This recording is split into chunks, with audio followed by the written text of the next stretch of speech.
2 bikes, no riders, and a town that would never be the same. August 17th, 1973, Highway 61, just outside Germantown, Tennessee, late night, the kind of quiet that swallows sound. 2 bicycles lie on their sides and the gravel handlebars twisted, one wheel still spinning. But the boys who rode them? Gone. Michael and Daniel Carvalho, 16 years old, identical twins, honor students. They left a summer festival that night with nothing but smiles and plans for tomorrow. They never made it home. For 46 years, their family lived with a question that had no answer. What happened to our boys? Searches came up empty. Leads went cold. The case filed away and forgotten, until the summer of 2019, when a construction crew broke ground 12 miles outside town and uncovered something that had been buried for decades. What they found beneath the ground would shatter everything. If you're into unsolved mysteries that finally get answered, you're in the right place. Hit that subscribe button. This one's heavy. This is the story of the Carvalho twins, and the truth that refused to stay buried. Before we go any further, you need to know who Michael and Daniel Carvalho really were. They weren't just statistics. They weren't just names on a missing persons report. They were sons, brothers, kids with futures that stretched out ahead of them like open road. Michael and Daniel were identical twins, 16 years old in the summer of '73. You couldn't tell them apart unless you knew them well. Michael had a scar above his left eyebrow from a bicycle accident when he was 9. Daniel was quieter, more thoughtful, always had a book in his hand. They were honor students at Germantown High, altar servers at St. Benedict's Catholic Church every Sunday, the kind of kids who said yes, sir, and no, ma'am, without being reminded. Their parents, Antonio and Maria Carvalho, had come to Memphis from Portugal in 1955 with nothing but hope and determination. Antonio worked long shifts at a textile mill on the edge of town. Maria cleaned houses for families in the nicer neighborhoods, her hands raw from bleach and hard work, but they never complained, because they had Michael and Daniel, 2 bright, respectful boys who were going to college first in the family. Their pride, their everything. The Carvalhos weren't wealthy, but they were rich in the ways that mattered. And on the night of August 17th, 1973, their entire world collapsed. Where are you watching from right now? Drop your city or country in the comments. August 17th, 1973. The Germantown Summer Fair. If you grew up in a small town, you know exactly what this looked like. Ferris wheel lights cutting through the humid Tennessee night. The smell of fried dough and popcorn hanging thick in the air. Local bands playing covers on a makeshift stage. Teenagers laughing, flirting, living in that sweet spot between childhood and whatever comes next. Michael and Daniel had been looking forward to this all week. Maria had been hesitant at first letting them go out at night.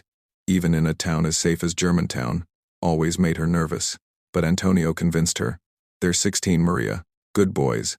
They deserve a little freedom. So she agreed. With conditions. Curfew. 10 o'clock. Not a minute later. And they had to stick together. No splitting up. No wandering off. The twins promised. They always kept their promises. They left the house around 7:30 on their bikes matching Schwinn 10 speeds, dark blue, a gift from their parents the previous Christmas. They met up with a few friends from school near the entrance, bought tickets, rode a few rides, played some games. Witnesses later told police they saw the twins around 9:45, near the basketball toss booth. They were laughing, joking around. One of their friends, Tommy Brennan, said Daniel won a stuffed bear and joked about giving it to a girl he liked. Normal teenage stuff, nothing out of the ordinary. At some point just before 10, Michael checked his watch. We gotta go, he told Daniel. Mom's gonna kill us if we're late. They said goodbye to their friends, hopped on their bikes, and headed home. The route was simple, straight shot down Poplar Avenue, then a right onto Highway 61, 15 minutes, tops. They'd done it 100 times. But Highway 61 at night was different. Fewer streetlights, long stretches of darkness between houses, woods on one side, open fields on the other. Quiet, isolated. It was the kind of road where, if something happened, no one would see, no one would hear. And that night, something did happen, because Michael and Daniel Carvalho never made it home. By sunrise, their mother would be frantic. Their father would be driving every back road in Shelby County, and 2 bicycles would be found lying in the gravel near Highway 61, abandoned, silent, and haunting. They never made it home. And by sunrise, Germantown had a nightmare on its hands. August 18th, 1973. 6 o'clock in the morning. Maria Carvalho woke up the way she always did early, before the sun fully broke the horizon. She padded down the hallway in her slippers, intending to wake the boys for Saturday morning mass. But when she opened their bedroom door, her heart stopped. 2 beds, both untouched, still made from the day before. She called for Antonio. Her voice cracked, panic rising in her throat. He came running, still half asleep, and froze in the doorway. Maybe they came in late and fell asleep on the couch, he said, trying to keep his voice steady. But even as the words left his mouth, he didn't believe them. They searched the house, the living room, the basement, the backyard. Nothing. Antonio grabbed his keys. I'm going to find them. He drove the route the boys would have taken, Poplar Avenue, then Highway 61, slow, scanning both sides of the road. His hands gripped the steering wheel so tight his knuckles went white, and then he saw them. 2 bicycles, lying on their sides in the gravel just off the shoulder of Highway 61, handlebars twisted. One front wheel still spinning lazily in the morning breeze. Antonio slammed on the brakes, jumped out of the car, ran to the bikes. Michael, Daniel. His voice echoed across the empty fields. No answer, just silence. He looked around frantically. Tire tracks in the dirt, scuff marks, but no boys, no sign of where they'd gone. He drove to the nearest gas station and called the Shelby County Sheriff's Office from a payphone. His hands shaking so badly, he could barely dial.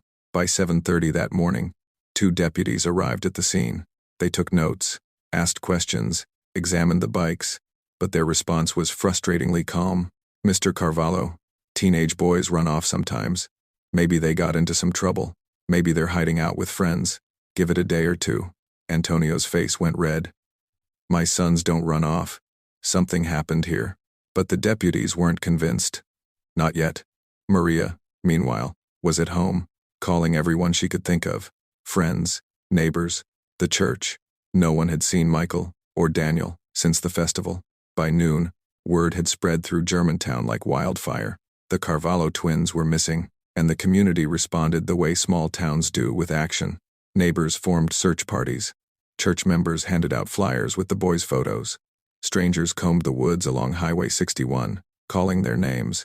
Local news stations picked up the story. By evening, the headline ran across every TV in Shelby County. Twin brothers missing after summer festival. Maria sat in her living room, rosary beads clutched in her hands, praying harder than she ever had in her life. Antonio was back out on the roads, searching until his eyes burned and his voice gave out. But there was nothing. No trace, no clue, just 2 abandoned bikes and a growing, suffocating dread. This case sat cold for decades. If you want to see how it finally breaks open, make sure you're subscribed and hit that bell. You won't want to miss what happens next. What time is it where you are? Let me know in the comments. August 19th, 1973. The Shelby County Sheriff's Department officially opened a missing persons investigation. By now, it was clear this wasn't a case of teenage rebellion. Michael and Daniel Carvalho weren't runaways. They were victims of something far worse. Detectives canvassed the area around Highway 61. They knocked on every door within a 5-mile radius. Interviewed everyone who'd been at the festival that night. Collected statements, built timelines, but every lead seemed to evaporate before it went anywhere. One witness claimed to have seen a dark-colored van parked near the highway around 10 o'clock. But they couldn't remember the make or model. No license plate, just a vague memory of something that might have been there. Another person mentioned a man hanging around the edge of the fairgrounds, older, maybe in his 40s, wearing a denim jacket. But no one got a good look at his face, and when investigators tried to track him down, he'd vanished like smoke. The festival organizers provided a list of vendors and workers. Detectives interviewed every single one. Nothing suspicious. No red flags. It was like the twins had been swallowed by the night itself. The search expanded. Volunteers dragged sections of the Mississippi River, hoping and dreading that they'd find something. Divers went down in the murky water near the boat launch off Riverside Drive. They found old tires, rusted shopping carts, trash, but no bodies. Search dogs were brought in. They picked up a scent near the bikes, followed it about 100 yards into the woods, then lost it completely. Like the trail just ended, investigators checked abandoned buildings, old barns, caves along the bluffs, empty houses, storage units, anywhere 2 teenage boys could have been taken. Nothing. Weeks turned into months. Theories started to circulate. Some believed it was an abduction. A stranger passing through town who saw an opportunity and took it. Maybe someone who'd been at the festival. Watching, waiting. Others thought it could have been a hit and run that spiraled out of control. Maybe a drunk driver clipped the boys on Highway 61, panicked, and hid the bodies to cover it up. There were whispers, cruel, baseless whispers, that maybe the boys had run away, that Antonio was too strict, that Maria was overbearing. But anyone who actually knew the family dismissed that immediately. The Carvalos were loving parents, and Michael and Daniel adored them. Then there was the drifter theory. A man matching the description of the guy in the denim jacket had been spotted in nearby towns in the weeks leading up to the festival. He'd been seen at a truck stop in Collierville, a diner in Bartlett, always alone, always moving. Detectives tried to track him down, but it was like chasing a ghost. No name, no vehicle registration, no paper trail. He became suspect number 1 by default. But without evidence, without a body, without anything concrete, the case stalled. There was one other person of interest, a local man named Carl Pittman, mid-30s. Lived alone on a property about 8 miles outside Germantown. He had a record: petty theft, disorderly conduct, nothing violent, but neighbors said he was off, kept to himself, didn't like visitors. Detectives questioned him twice, searched his property with his reluctant consent. Found nothing. Pittman had an alibi for the night of August 17th. He'd been at a bar in Memphis until closing time, and the bartender confirmed it. Investigators had no choice but to let him go. Years later, some still wondered if they'd missed something. But by then, it was too late. By 1975, the case had gone cold. The media moved on. The search parties stopped. The flyers faded and peeled off telephone poles. But for Antonio and Maria Carvalho, life had stopped on August 17th, 1973. Antonio quit his job at the textile mill. He couldn't focus, couldn't function. He spent his days driving the back roads of Shelby County, searching for something, anything, that might bring his boys home. Maria kept their bedroom exactly as they'd left it. 2 beds, neatly made. 2 desks with school books still stacked on top. She dusted every week, changed the sheets, as if one day, Michael and Daniel would walk through the door and everything would go back to normal. She lit candles at street benedicts every Sunday, prayed the rosary until her fingers ached, begged God for answers, but the silence was deafening. Detectives came and went over the years. New investigators would pick up the file, review the evidence, chase down old leads, but it always ended the same way. No bodies, no witnesses, no closure. The Carvalho case became one of Shelby County's oldest and most haunting unsolved mysteries, and for 46 years, the truth stayed buried. For 46 years, Maria Carvalho kept her son's bedroom exactly as they left it. 2 beds, 2 desks, 2 lives, frozen in time. The 1,980 seconds came and went, then the 90 seconds, then the 2000s. Life moved on. Germantown grew. New families moved in, old ones moved away. The festival continued every summer, though it was never quite the same. But for Maria Carvalho, time had stopped in 1973. She became a fixture at street benedicts, the woman in black who prayed alone in the front pew, the mother who never stopped grieving. Every August 17th, she'd give an interview to the local paper, her voice steady but her eyes hollow. "I just want to know what happened to my boys. I need to know before I die." Antonio wasn't as strong. He passed away in 1998, at the age of 72. Heart attack, the doctors said. But everyone who knew him understood the truth. He'd died of a broken heart. 25 years of searching. 25 years of unanswered questions. It had hollowed him out from the inside. Maria buried him at Calvary Cemetery. And every week after that, she'd visit his grave and whisper the same thing. "I'm still looking, Antonio. I haven't given up." The Carvalho case became a local legend, one of those stories people told when the subject of unsolved mysteries came up. Old-timers remembered it. Younger folks had heard about it in passing. It was Shelby County's oldest cold case. Every few years, a new detective would be assigned to the case. They'd pull the dusty file from storage, flip through the faded reports, and try to find something the others had missed. But the evidence was thin. The witnesses were gone. The leads had dried up decades ago. By the 2010 seconds, forensic technology had advanced dramatically. DNA testing, digital databases, cold case units across the country were solving murders that had been dormant for 30, 40, even 50 years. Families who'd lost hope were finally getting answers. Maria watched the news stories with a flicker of something she hadn't felt in years: hope. She reached out to the Shelby County Sheriff's Office, asked if they could reopen the case with modern tools.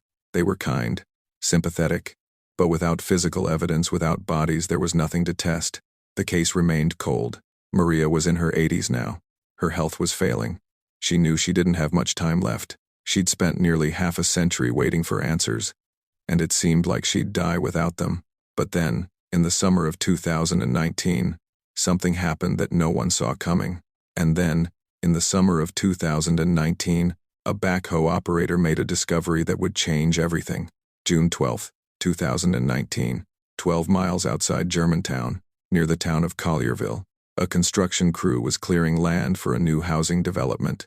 Bulldozers, excavators, the usual chaos of progress tearing through old earth. The property had been vacant for years, overgrown with weeds, thick brush, and trees that had reclaimed what was once someone's land. It had been sold off after the previous owner died, passed through a few hands, and finally bought by a developer looking to build suburban homes. Nobody thought twice about what might be underneath, until the backhoe hit something solid. The operator's name was Marcus Webb. He'd been digging foundation trenches all morning when his bucket struck concrete about 4 feet down. At first, he thought it was an old septic tank or a forgotten foundation slab, but when he cleared away more dirt, he realized it was something else entirely. A structure, deliberate, hidden, cinder blocks arranged in a rough rectangular shape, partially collapsed, a makeshift roof of rotted plywood and sheet metal, and beneath it, a hollow space, a chamber. Marcus killed the engine and climbed down. His site supervisor, a guy named Ron Hastings, walked over. "What's the holdup?" Marcus pointed. "You seeing this?" Ron crouched down, peered into the gap where the roof had caved in, and went pale. "Call the cops, right now." Shelby County Sheriff's deputies arrived within 20 minutes. What they found stopped them cold. Inside the underground chamber, cramped, dark, and reeking of damp earth, were human remains. 2 sets. Skeletal. Partially buried in dirt and debris that had collapsed over the decades. Scattered around the bones were fragments of clothing. Denim, cotton, rubber-soled sneakers, rotted but still recognizable. And then, one of the deputies saw it. A class ring, tarnished, caked in dirt. But when he wiped it clean, the engraving was still visible. MJC, 1975, Michael Joseph Carvalho. The site was immediately cordoned off. Crime scene tape went up. Forensic teams were called in. The Shelby County Medical Examiner's Office dispatched investigators. By that evening, the news had broken. Human remains found in underground chamber possible. Link to 1973, cold case. Maria Carvalho was at home when a detective knocked on her door. She was 86 years old now, frail. Her hands shook as she opened the door and saw the look on his face. She didn't need him to say it. She already knew. "You found them?" The detective nodded, his voice soft. "We believe so, Mrs. Carvalho. We're running DNA tests to confirm. But we found a ring, Michael's ring." Maria's knees buckled. The detective caught her, helped her to a chair. She didn't cry. Not at first. She just sat there, staring at nothing, her lips moving in silent prayer. After 46 years, her boys were coming home. The forensic examination took weeks. DNA samples were extracted from the remains and compared against reference samples from Maria. The results came back conclusive. The bodies were Michael and Daniel Carvalho. Cause of death: blunt force trauma to the skulls. Both boys had suffered fatal head injuries. The medical examiner estimated they'd been killed shortly after they disappeared, likely within hours. They'd been dead since August 17, 1973, and they'd been buried 12 miles from home, hidden in an underground chamber, for 46 years. The investigation shifted into overdrive. Who built the chamber? Who owned the property? And why had no one found it until now? Detectives pulled property records going back decades. The land had been owned by a man named Raymond Dalton. Dalton had purchased the property in 1968. He lived there alone in a small, run-down house until his death in 2011. After he died, the property sat abandoned for years before being sold to a developer in 2018. Raymond Dalton, 42 years old in 1973, worked as a mechanic at a garage in Collierville.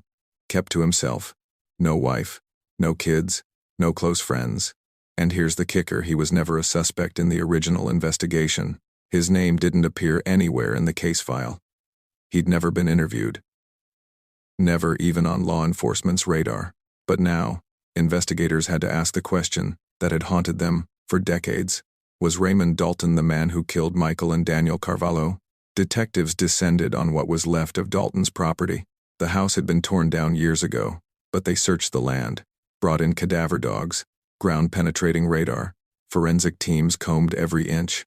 They found more: buried tools, blood-stained clothing, rotted beyond recognition but still testable. A tarp with traces of human blood DNA matched to the Carvalho twins.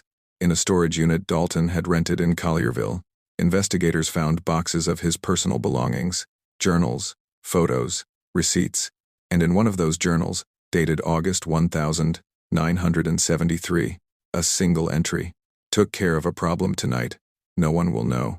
No names, no details, but the timing was damning. Investigators began piecing together what likely happened on the night of August 17, 1973. Michael and Daniel were riding home on Highway 61, alone. Vulnerable, Raymond Dalton's property was less than a mile off that highway, down a dirt access road. Theory: Dalton may have been driving that night. Maybe he saw the boys. Maybe he followed them. Maybe he flagged them down, offered help, claimed there was trouble up ahead, something to lure them off the road. Or maybe he just attacked them outright. Either way, the boys ended up on his property, and they never left. Dalton killed them, buried them in the chamber he'd built, possibly for this exact purpose. Or maybe it had been there for something else entirely. He covered it up, went back to his quiet life. And for 38 years, he lived on that land, knowing what was beneath it. He died in 2011, taking his secrets to the grave. Or so he thought. Maria Carvalho was told everything. She sat in her living room, surrounded by detectives, and listened as they walked her through the evidence. The chamber, the journals, the DNA. When they finished, she was silent for a long time. Then she spoke, her voice barely a whisper. "I always knew they didn't leave me. I always knew someone took them." She looked up, tears finally streaming down her face. "Thank you. Thank you for bringing my boys home. I know this is a lot to take in. If you're feeling this story, hit that like button and drop a comment. Let's keep this conversation going. What's the weather like where you are today? Sunny? Rainy? Let me know." For 46 years, Michael and Daniel were 12 miles from home. So close, yet lost to a monster who took his secrets to the grave.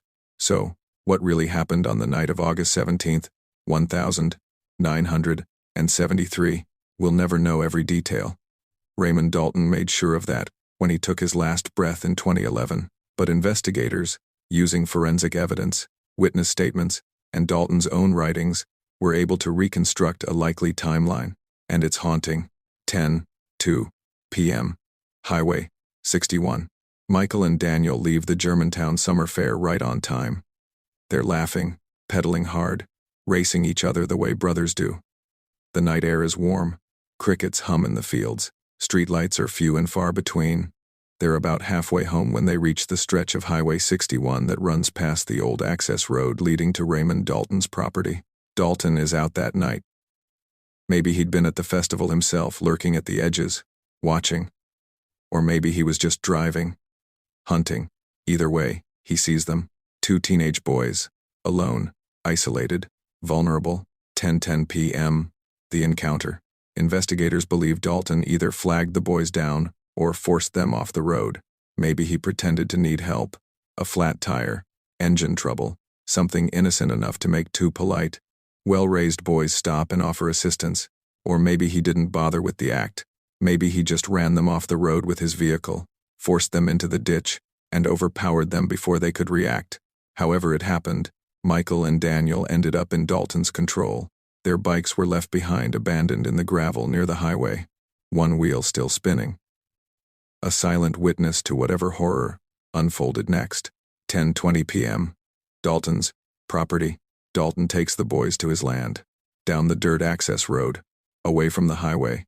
Away from any chance of being seen. His property is isolated. No neighbors within shouting distance.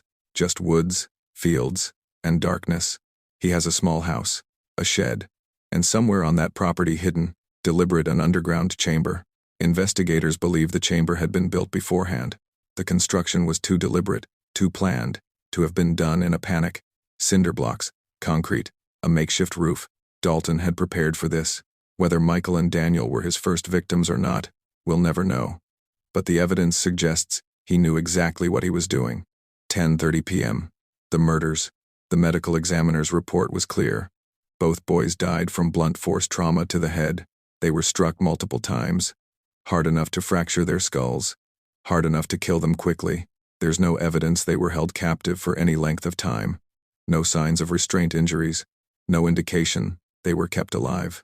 Dalton killed them that night, probably within an hour of taking them. Why? What was his motive? Investigators found no evidence of sexual assault. No signs of robbery. Michael's class ring was still on his finger when they found him. The most likely explanation? Opportunity. Control.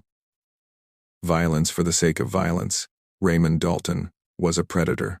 And on the night of August 17, 1973, Michael and Daniel Carvalho crossed his path. 11 p.m., the burial.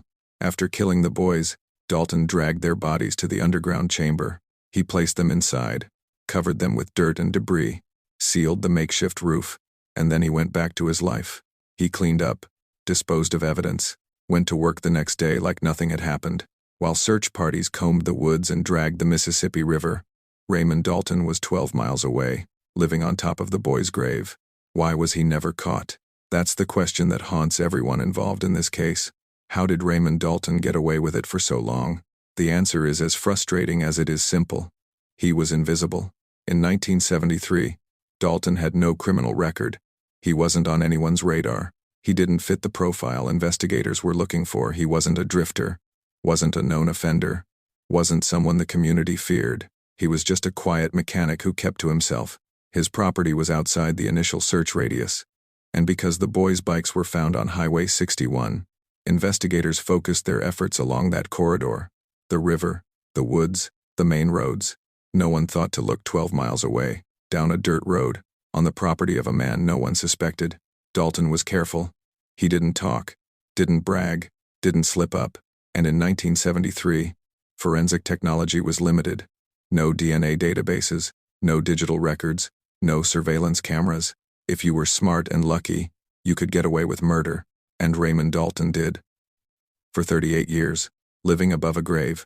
Think about that for a moment. Raymond Dalton lived on that property until 2011. That's 38 years. 38 years of waking up every morning, walking past the spot where two boys were buried. 38 years of knowing what he'd done. 38 years of silence. Neighbors described him as odd but harmless. He didn't cause trouble.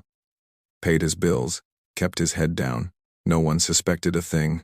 When he died in 2011, there was no fanfare, no investigation, just a quiet death, a quiet burial, and a property left to rot.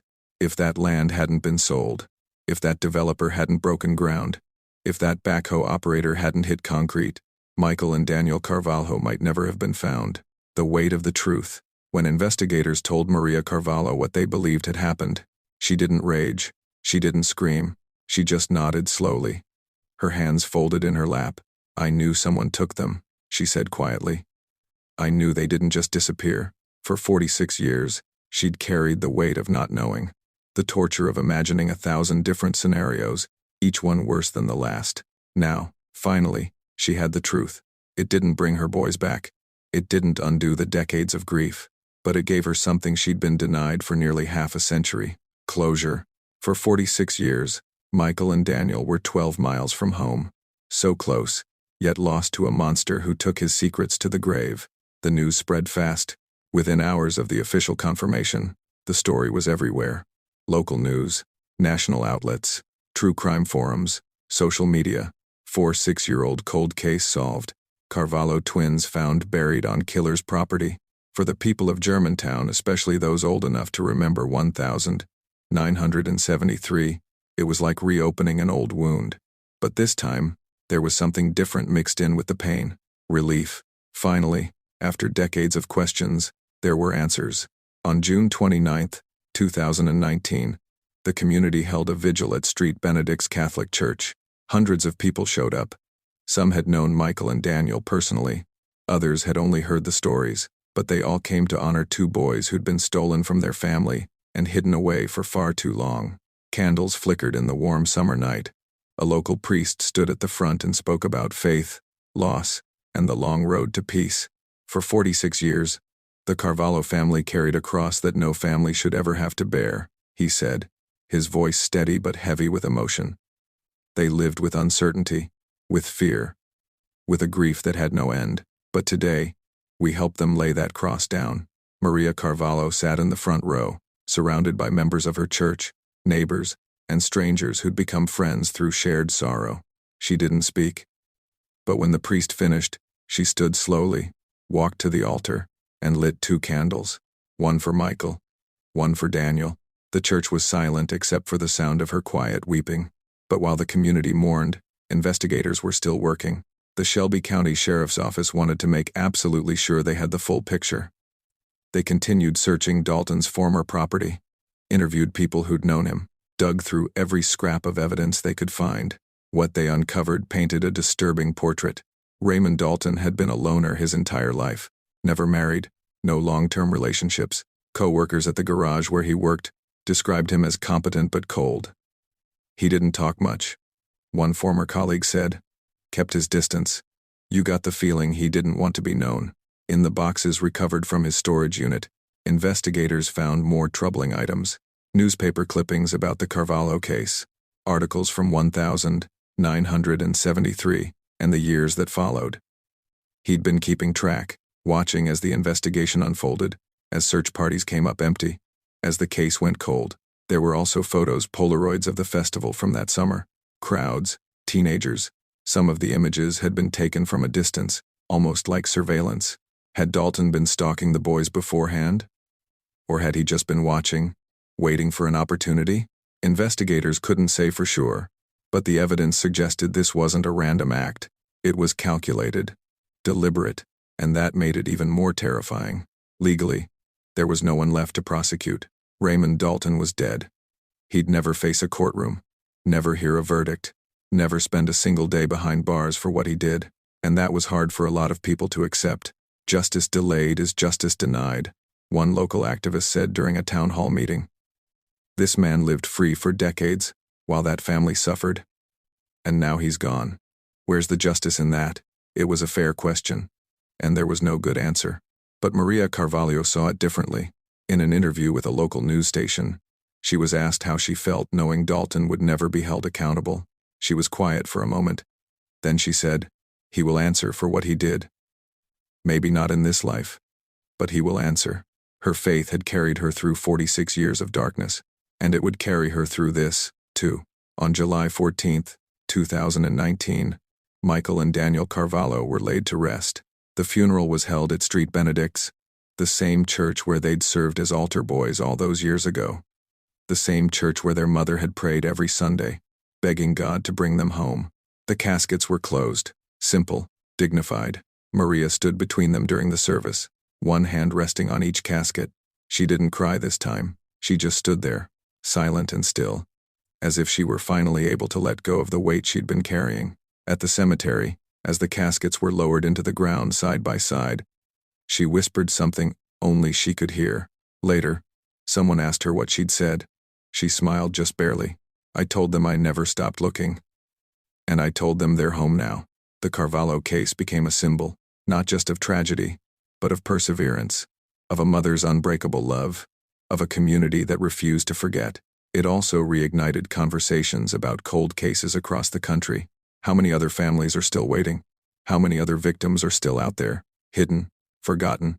Advances in forensic science, DNA analysis, genetic genealogy, ground-penetrating radar have brought closure to countless families in recent years. But there are still thousands of unsolved cases, thousands of people who vanished and were never found. The Carvalho case proved that even after decades, the truth can surface, evidence can be uncovered, answers can be found. But sometimes, those answers come too late. Maria Carvalho lived for 2 more years after her sons were found. She passed away peacefully in her sleep on March 8, 2021. At the age of 88, she was buried at Calvary Cemetery, right between Michael and Daniel. 3 graves, side by side. A family, reunited at last. So what do we take away from a story like this? It's easy to focus on the darkness, on the evil that Raymond Dalton represented, on the decades of pain and unanswered questions. But that's not the whole story, because this is also a story about love, about a mother who refused to give up, about a community that never forgot, about 2 boys who, even in death, were never truly lost. Michael and Daniel Carvalho are remembered today not as victims, but as sons, as brothers, as bright, kind, faithful young men whose lives were stolen far too soon. Their story has become a rallying cry for cold case investigations across Tennessee and beyond. It's proof that time doesn't erase the truth, that justice, even when delayed, can still be found. In 2020, the Shelby County Sheriff's Office established the Carvalho Cold Case Initiative, a dedicated unit focused on solving long-dormant cases using modern forensic tools and technology. It was named in honor of Michael and Daniel, and in their memory, other families have begun to find answers. There's a bench now at St. Benedict's Catholic Church. It sits in the garden near the front entrance, beneath a magnolia tree. A small plaque reads, "In loving memory of Michael and Daniel Carvalho, 1957. 1973. Forever in our hearts." People sit there sometimes. Parishioners, visitors, strangers, who've heard the story and wanted to pay their respects. It's a quiet place, peaceful, the kind of place 2 boys might have sat after serving Mass on a Sunday morning, talking about nothing and everything, the way brothers do. Maria Carvalho spent 46 years searching for her sons. She never gave up, not once, even when the world moved on, even when hope seemed impossible, even when everyone told her it was time to let go. She kept their room ready. She kept their memory alive. She kept believing that one day, somehow, she'd bring them home. And she did. That's the power of a mother's love. It outlasts time. It outlasts grief. It outlasts even death itself. If you're watching this and you have a loved one who's missing, if you're living with that same unbearable uncertainty, don't give up. Keep asking questions. Keep pushing for answers. Keep their story alive. Because the truth has a way of surfacing. Sometimes it takes years. Sometimes it takes decades. But it surfaces, and when it does, it matters. Michael and Daniel Carvalho deserved better than what happened to them on that August night in 1973. They deserved to grow up, to go to college, to fall in love, to have families of their own. But evil took that from them. What evil couldn't take, though, was their memory, their impact, the love their family and community had for them. In the end, love outlasted evil. Maria never gave up, and neither did the memory of 2 boys who just wanted to come home. If this story moved you, please share it. You never know who needs to hear it. Subscribe for more true crime stories that matter. And drop a comment telling me what case you want covered next. Before you go, where are you watching from? And what's one case you think deserves attention? Let's talk in the comments. Justice may be delayed, but it's never truly lost.